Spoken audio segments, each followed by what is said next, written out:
आज हम बात करने वाले हैं ऐसे न्यूज़ के बारे में जिसने फाइनेंशियल मार्केट में तहलका मचा दिया है। क्या dream eleven stock broker company बनने जा रहा है? अगर ये बात सच हुई तो ग्रो अप स्टॉक, जीरोधा जैसे कंपनियों पर क्या असर पड़ेगा? आइए समझते हैं पूरे वीडियो में। वैसे तो ड्रीम इलेवन एक फैंटेसी गेमिंग ऐप है, बट हाल ही में ड्रीम इलेवन ने सेबी के पास अपने स्टॉक ब्रोकर लाइसेंस के लिए आवेदन किया है। और इस खबर के बाहर आते ही सोशल मीडिया, बिजनेस न्यूज और फाइनेंशियल फोरम में चर्चा का विषय बना हुआ है। अब बात करते हैं ड्रीम इलेवन स्टॉक ब्रोकर क्यों बनना चाहेगा। तो सबसे बड़ा रीज़न ये हो सकता है कि अभी हाल ही में जो इंडियन गवर्नमेंट थी वो एक बिल के ज़रिए जितने भी ऑनलाइन बेटिंग ऐप थे उसको उन्होंने बैन कर रखा था। तो बैन होने के बाद ड्रीम इलेवन का जो हिस्सेदारी थी वो बहुत बड़ी थी। उस बैन होने के नाते इनका जो रेवेन्यू था वो एकदम ब्लॉक हो चुका था। अगर दूसरे कारण की बात करें तो 2020 में भारत में जो डीमैट अकाउंट की संख्या थी वो करीब 2 से 3 करोड़ थी। अभी 2024 में लगभग 14 से 15 करोड़ के आसपास से जो डीमैट अकाउंट की संख्या वो पहुंच चुका है।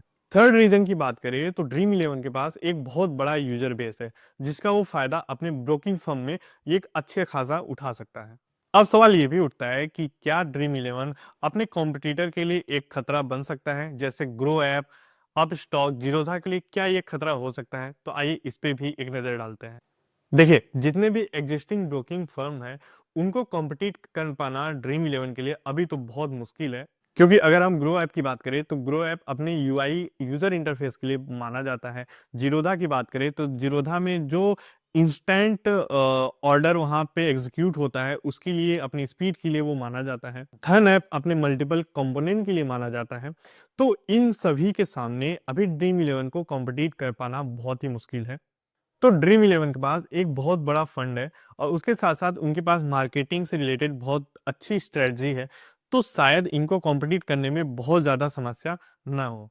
अब रिटेल ट्रेडर को इसमें फ़ायदा होगा या नुकसान, ये तो ड्रीम इलेवन का ऐप आने के बाद ही पता चलेगा।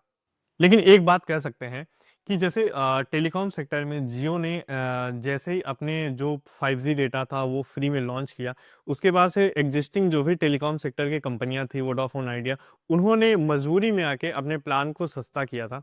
उसी तरह हो सकता है कि ये ड्रीम इलेवन इस फील्ड में आने के बाद ये जो ब्रोकरेज होते हैं कंपनियों के, 20 रुपये होता है पर एग्जीक्यूशन का, ठीक है, तो वो हो सकता है कि वो कम करके लॉन्च करे।